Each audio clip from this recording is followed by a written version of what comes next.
శివలింగాలు 5 రకాలుగా ఉంటాయి. ఒకటి స్వయంభువలింగం. దేవతలు, ఋషులు ప్రార్థించినప్పుడు శివుడు అనుగ్రహించి వెలిసిన లింగం ఇది.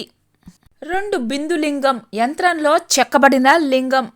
3 ప్రతిష్ఠ లింగం. దేవతలు, గురువులు, మానవుల ఆధ్వర్యంలో శిల్పి ద్వారా చేయించి మంత్రపూర్వకంగా ప్రతిష్ఠించబడిన లింగం. 4 చరలింగం. పాదరసం ఏదైనా లోహంతో చేసిన మెడలో కట్టుకునేవి. అలా గురువులు, భక్తులు ఎక్కడికి వెళ్ళినా తీసుకెళ్ళి పూజించే లింగాన్ని చరలింగం అంటారు. 5 గురులింగం. నడుస్తున్న గురువే లింగం. ఈశ్వరుడే గురువు రూపంలో ఉంటాడు. కలియుగంలో ప్రతి ఒక్కరూ యథాశక్తి లింగాన్ని ప్రతిష్ఠించాలి, లేదా ప్రతిష్ఠ జరిగిన లింగానికి పూజలు చేయాలి, లేదా పూజలు చేయడానికి తగిన ధనాన్ని ఇవ్వాలి. శివలింగంలో ఒక్కొక్క భాగంలో ఒక్కొక్క దేవత ఉంటుంది. ఈ విషయాన్ని శివ మహాపురాణం తెలియజేసింది. పానమట్టం అమ్మవారు, లింగం పరమేశ్వరుడు. శివాలయంలో శివలింగం బయట కానీ, ఆలయ గోపురం పైన కానీ శివ విగ్రహం ఉంటే ఆ ఆలయంలో పూజాధికాలు చేసిన వారికి శివపదం వస్తుంది.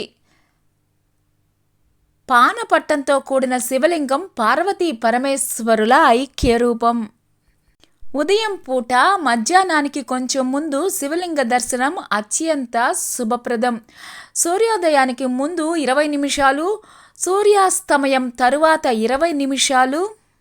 ఈ కాలాన్ని ప్రదోషకాలం అంటారు.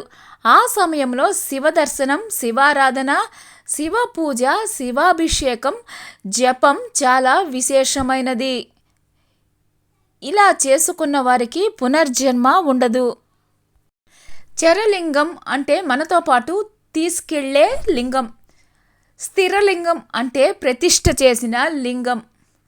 చరలింగాలలో పాదరసలింగం ఉత్తమమైనది. దీనిని పూజించటం వల్ల అనుకున్న సంకల్పాలు నెరవేరుతాయి. ప్రతిరోజు నర్మదా బాణలింగాన్ని పూజించటం వల్ల అనుకున్న పనులు నెరవేరుతాయి. బాణలింగం సాక్షాత్తు శివస్వరూపం.